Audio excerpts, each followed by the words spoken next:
Welcome to the Life with Joey Calvo Podcast. I'm Joey Calvo. Support the podcast in every way possible. You can go to our Patreon page, which is patreon.com/Life with Joey Calvo. So today we have Terry Tucker. He has authored a book called, bear with me, Four Truths and a Lie, which officially launched back in September, but we had some issues. So with all the postponements and stuff, it's been out for a little bit. And it challenges readers to re-examine what they think and know about success. So, Terry, welcome to the podcast. Joey, thanks for having me back on. Looking forward to talking with you. Thank you. So I apologize for all the, we had to do some rearranging between my schedule and his in reference to if there was something wrong. If there wasn't something wrong with me, it was something different with him on his end. So, so Terry, tell us about yourself. How did we get to where we're at right now? Sure. So I've had a pretty interesting life. I was a Division I college basketball player. I was a SWAT hostage negotiator for the Cincinnati Police Department. I have had my own businesses.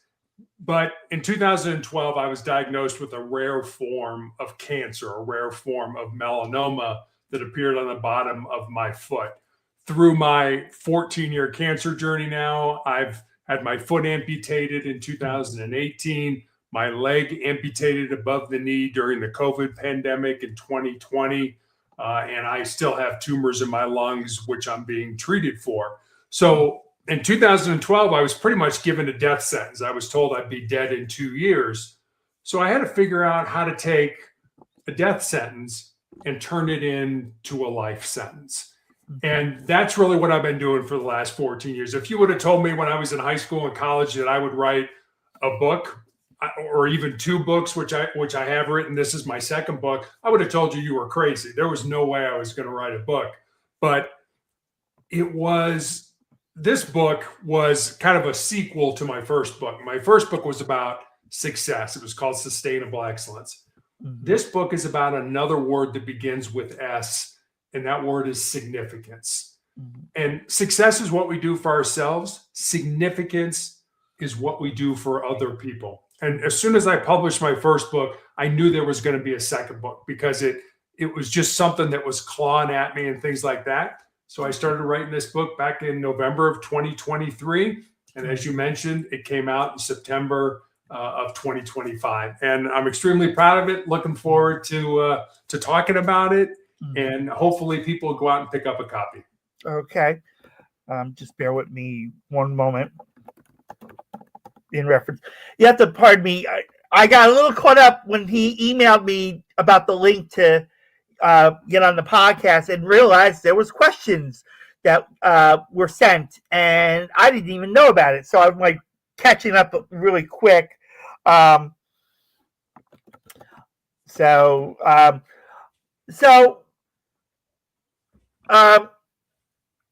you were diagnosed in 2012, you said? Correct. Okay. With a cancer, and it led to amputation of the foot. Yeah. Okay. My foot in 2018, and then eventually it worked its way up into my lower leg, my calf area. And in 2020, my entire lower leg was full of cancer. So that necessitated having my leg amputated above the knee in the middle of the COVID pandemic in 2020. Okay. All right. Okay. All right. So we have a number one fan, number one supporter, and she's a real life superheroine. And her name is American Fox. And like I just said a moment ago, I didn't realize that she had questions. So let me bring her up. And so Um, so the first question she has for you is, what was the journey like at the Citadel and Brown University? So the Citadel I went to on a basketball scholarship. I'm 6'8", and so the Citadel was probably the best thing that ever happened to me. I'll be honest with you, Joey. When I went to college to play basketball, and getting a degree was kind of secondary. But I learned, I grew, I developed so much at the Citadel that I am incredibly grateful that I had that opportunity to grow. As a matter of fact, I mentioned I went there to play basketball. It's a military school, and all this military stuff was going on. And I was like, this isn't for me. This isn't what I signed up for. I wanted to be a basketball player. And so I was going to quit. I had no plan B. I had nothing. What was I going to do? If I had a free ride, 4-year ride to play college basketball and get a degree, and I couldn't see past myself. So I was going to quit. So I was walking over to tell the coaches I was going to leave. But before I did that, I thought, you know what?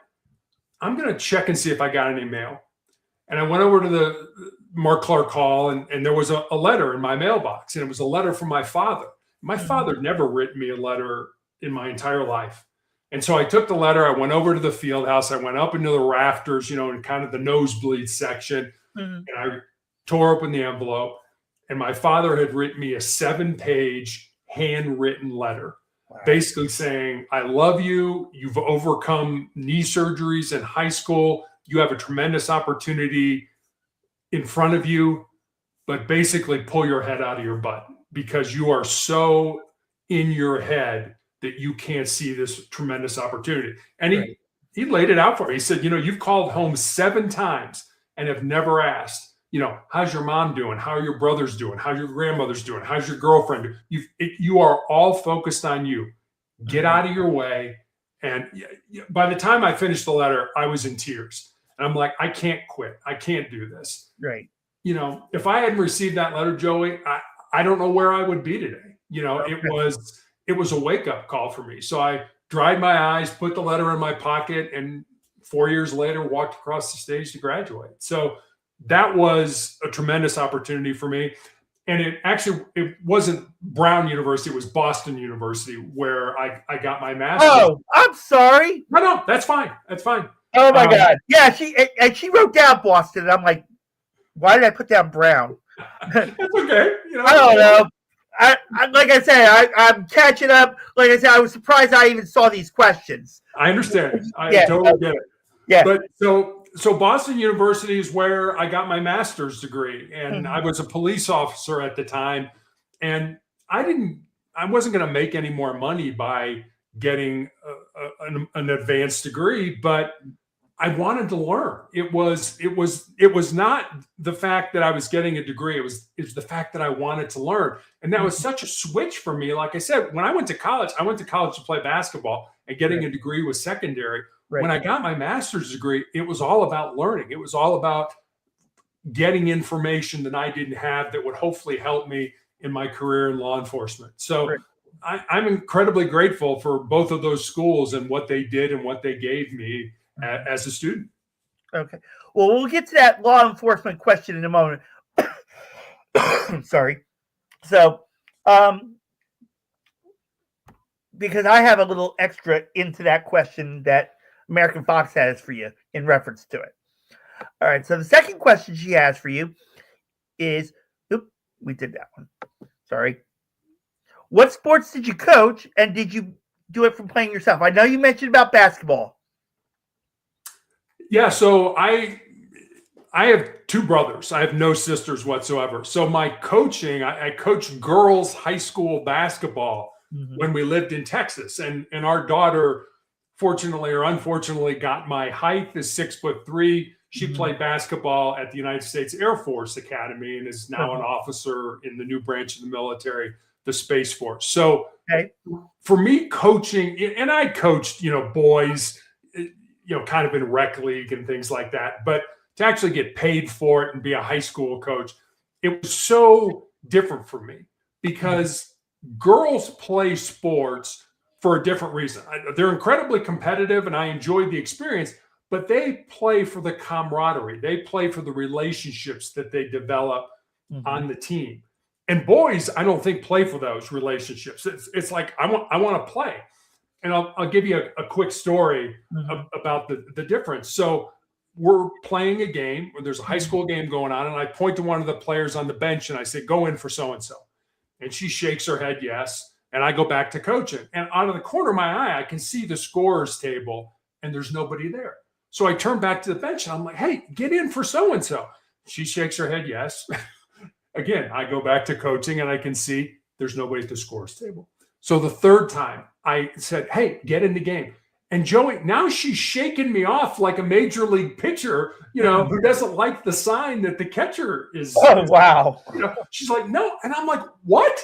You don't want to play in the game. So I brought her to me, and I'm like, are we going to have a counseling session in the middle of a high school basketball game? And all of a sudden, I say to her, why don't you want to go in the game? And the tears start down her cheeks. Oh, wow. She said, Coach, I don't want to go in the game because my friends are in the stands, and if I make a mistake, they'll laugh at me. And I said, wow. What about your responsibility to your teammates? You come out every day, work hard to get better as a player personally, and work hard to make your teammates better as well. What do you owe them? And that's kind of what I used to get her to go into the game. Joe, I've never had that problem with all the years I played high school and college basketball, rec league that I coached. I've never had a boy say, no, I'm not going in the game. So I love doing it, and I love the ability to coach my daughter. Although my daughter would probably tell you sometimes it wasn't great to have dad as a coach. But at the same time, it made me learn. It got me to a place where, okay, I have to change my coaching style for girls and boys. Don't get me wrong. Like I said, girls are incredibly competitive. They want to win, but I just had to do it. I just had to learn a different way to coach that group of people. Okay. All right. So question number 3, we touched a little bit about it already from American Foxes. What was it like to be in SWAT and as well as law enforcement? So I'd always wanted to be a police officer. And my first 2 jobs out of college were in business because my dad was dying of cancer. And my dad's father, my paternal grandfather, had been a Chicago police officer from 1924 to 1954. And in 1933, when my father was 1 year old, he was shot in the line of duty with his own gun. It was not a serious injury. He was shot in the ankle. But my dad always remembered the stories my grandmother told growing up of that knock on the door, Mrs. Tucker, grab your son, come with us, your husband's been shot. So when I expressed an interest in sort of following in my grandfather's footsteps, my dad was absolutely not. You're going to college, you're going to major in business, you're going to get out, get a great job, get married, have 2.4 kids, and live happily ever after. But that's the life my father wanted me to live. That's not the life I felt I was supposed to live. So I waited until I was 37 years old to become a police officer. So that's pretty old to be getting into that line of work. But SWAT was always the best officers with the best training and the best equipment. And Joey, I've always wanted to be part of the best in my life. So when I had this opportunity to get on SWAT and be a hostage negotiator, I took it. I had to run the 1.5 miles. I had to do so many push-ups and sit-ups. I had to meet with the psychologist. I had to do everything that everybody else did to get on SWAT. And I was so lucky to do that. But I learned so much about communication and meeting people where they are in most likely the darkest moment of your life. I mean, if your house is surrounded by the police and you're talking to me, you're not having a good day, in that. So it was a tremendous opportunity, one that I'm very grateful for, and one that caused me or allowed me to grow as a person, not just as a police officer. Okay. All right. So my question into that is this. You said you worked in the city, you worked in Cincinnati. So my question is pre-Jerry Springer or post-Jerry Springer? Post-Jerry Springer. Okay. Okay. And the reason why I said that, folks, is when Jerry Springer was around, he was the mayor of Cincinnati back then. So that's why I asked that question in reference to that. Yep, absolutely. All right. So question number 4 from American Fox is, was hostage negotiation stressful enough that you needed a change? No, not really. I mean, we were incredibly well trained. We had a psychologist that actually worked with us, and we would find, different scenarios that other SWAT situations had occurred, and we would dissect those. We would role play those and things like that. And I'll give you just one of the things I learned. So when I started on SWAT, they gave us a formula as how we as human beings communicate with each other. And that formula was 7-38-55. And I'll tell you what that means, and then I'll tell you why they gave it to us. So 7% of how we communicate a message with each other are the words that we use. And think how many times you've said something and you'd be like, "Ooh, I wish I would have said that differently," or "I wish I hadn't said that at all." That's only 7% of how that message comes across. 38% is your tone of voice. Are you talking real fast and you're talking and you can't wait talking? Or are you talking, "Well, this is never going to work. This is really bad." So your tone of voice is 38%. And then 55%, so more than half of how that message is communicated, is your body language and your facial expressions. And so the reason they gave us that formula was, if somebody was barricaded in a room with a gun, I was not in the room with them trying to get them to put the gun down and come out. So we didn't have the luxury of saying something and be able to see that person kind of roll their eyes and be like, "Oh, what an idiot. I can't believe Terry said that to me." So we had to get good, certainly based on what people were saying, but also what they weren't saying and how they were saying it. Okay. All right. So the next question from American Fox is this. She agrees with 4 truths and a lie. Can you discuss it more? Sure. So 4 truths and a lie. 4 truths are things that I talk about a lot of times on probably the 800 or 900 podcasts that I've been a guest on. And I'll give you the 4 truths real quickly. First one is control your mind, or your mind is going to control you. The second one is embrace the pain and the difficulty that we all experience in life and use that pain and difficulty to make you a stronger and more resilient individual. The third one I look at more as a legacy type of truth, and it's this: what you leave behind is what you weave in the hearts of other people. And the fourth truth is, as long as you don't quit, you can never be defeated. And so I talk about those on podcasts. And so I put them in a book with stories, and they're short stories that illustrate each one of them. And then the lie is how we define success in our life. And a lot of people define it by what I have, how much money I have, how much power I have, how much influence I have. And it's really not about all of that. And Joe, you probably remember Fred Rogers, Mr. Rogers. Yes, I do. Mr. Rogers' Neighborhood growing up. Yes. There's a great story that when Fred Rogers died in 2003, his family was going through his effects, and they found his wallet. And inside his wallet was a scrap piece of paper on which Mr. Rogers had written 4 simple words: life is for service. So we think that by getting a lot of stuff, it's going to make us powerful, happy, influential, whatever. And what really is important is not what we get. It's what we give in life, how we make the lives of other people better. And all that money, power, and influence, it doesn't go with us beyond the grave. What goes with us is how we made other people feel and the love that we projected into the world. Okay. And the last question from American Fox is, discuss the other books that I haven't already talked about. Sure. So the first book I wrote was called Sustainable Excellence, 10 Principles to Leading Your Uncommon and Extraordinary Life. And that book was really a book born out of 2 conversations I had. One was with a former player that I had coached in high school, who moved to the area in Colorado where my wife and I live, with her fiance. And the 4 of us had dinner one night. And I remember saying to her after dinner, that I was really excited that she was living close and I could watch her find and live her purpose. And Joey, she got real quiet for a while. And then she looked at me and she said, well, Coach, what do you think my purpose is? And I said, I have absolutely no idea what your purpose is, but that's what your life should be about. Finding the reason or reasons you were put on the face of this earth, living those reasons.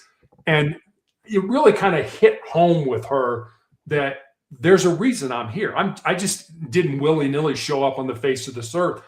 I have a purpose and I need to find that purpose. And Joey, I don't think a lot of us even look for that purpose, let alone find something purposeful in life to engage with. So that was the first conversation.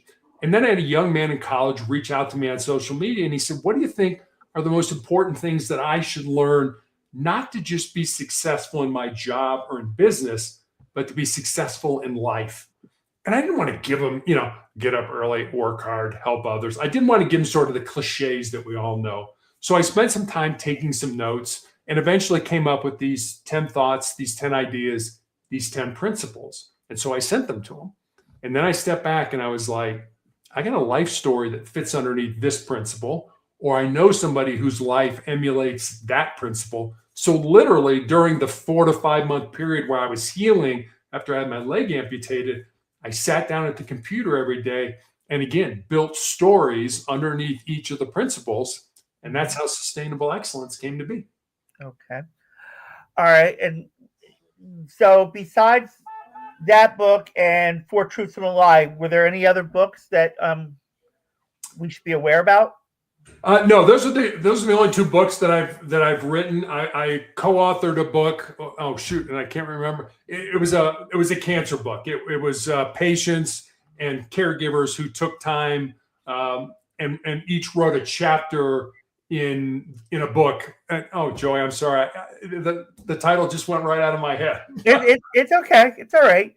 So you co-authored a book about cancer because right now you're in that stage that you're dealing with it, you're working with it, and you're making the best of it. Yeah. For what you have, for the time that you have. So I mean, I can understand, things slip. I mean, believe me, things slip out of my mind. And I mean, I was diagnosed with diabetes just before Thanksgiving of 23. And now my knees, starting in 24, started to degenerate. And in 25, I was working at Amazon at the time this is happening. And in 25, I wound up having a meniscus tear in the right knee. And from that, but it wasn't, they didn't terminate me because of the knee. They terminated me. Their reason for terminating me actually was because of attendance. Because what I was doing is as I was coming back to work, I was trying to quote unquote catch up. Where I to make up the time that I was out, and I was burning myself out as I was doing it. So I would pick up a shift and then turn around later on that night and I'm too tired to go back and call out. So that's what happened, and because of that, I was unemployed from, actually, believe it or not, this week will mark 1 year that happened. Okay. So, and I had my downfalls as well. I mean, I went through the unemployment and everything. And I've mentioned this plenty of times, and I share this because it happened. From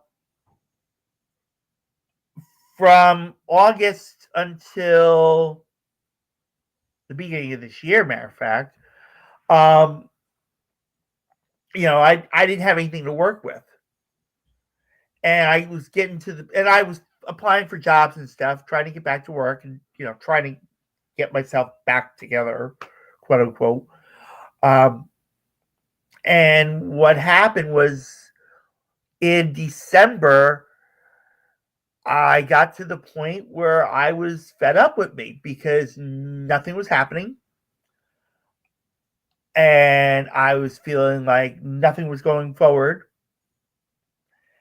outside of this podcast. This podcast held me up a little bit, but not enough at the time. And I thought about saying goodbye to the world. Literally, I actually thought about suicide.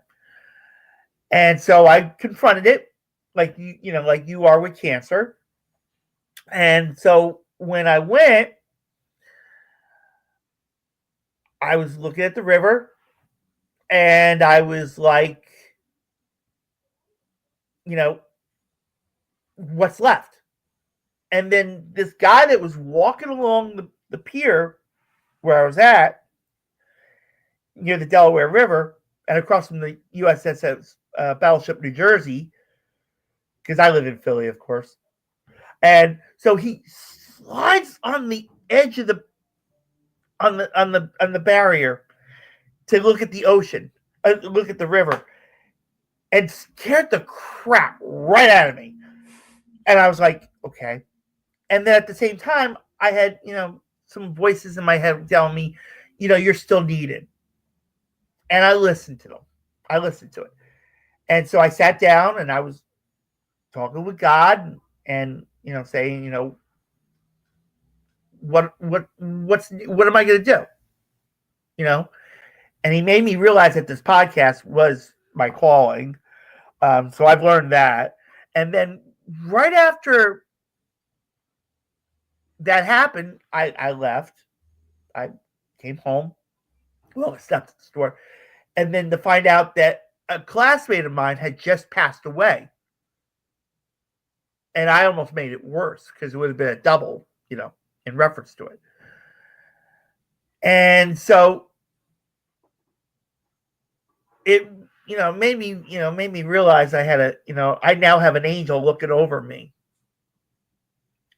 Because one of my classmates, as everybody was asking me what was going on, turned around and said, she always talked about you. And it just really got to me. And right after that happened, things got better.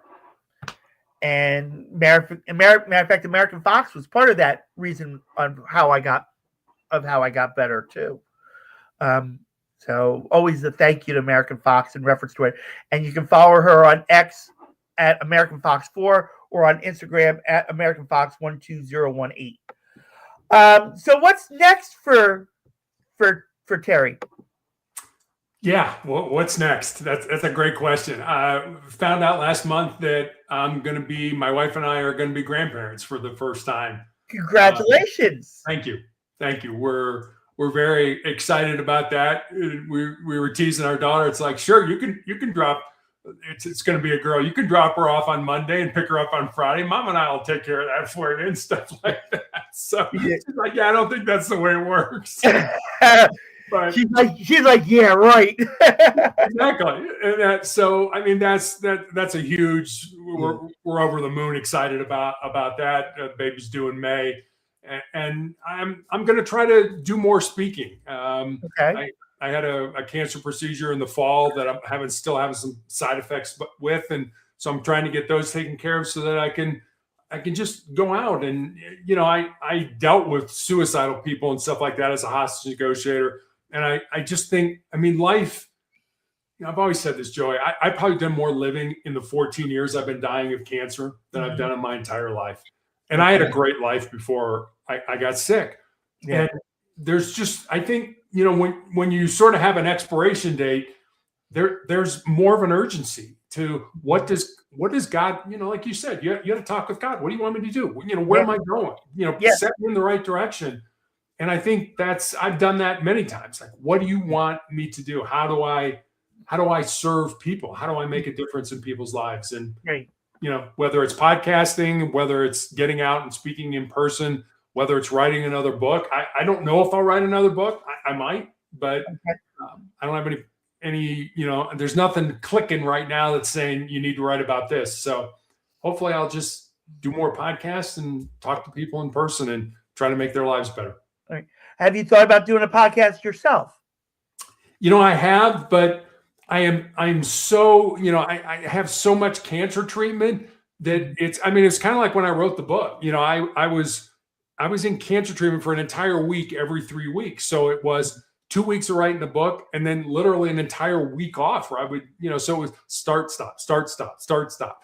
And that's, and I want to do it right if I did a podcast, but right. I just don't think I have the time or my health situation is right to do a podcast, at least right now. Well, here's a suggestion I can give you in reference to it. There are times like where I only had like one podcast a month. Okay. And even that like kept me going. Now I've been doing this since 2019. So we're in season 7, quote unquote. Okay. And so now we're up to like 250 plus. And that's because, what happened during 2019 and 2000, up and through COVID and up to 2022, maybe, where I was, getting podcasts almost left and right. But they actually started out a little more sporadic. And then like 2024, 2025 is when it really blew up and went to 3. And then last year when you met up with me the first time in reference to it, I was almost doing a podcast a day. Wow. And it got to the point where I was like, I was getting overwhelmed and I'm like, I gotta do something. But I did manage to get through that. And then, I did have, like I said, when I mentioned about the unemployment thing, when that ran out in August, I was like, okay, how am I going to get through this? So that's why we had to reschedule sometimes because I couldn't keep the podcast going. Sure.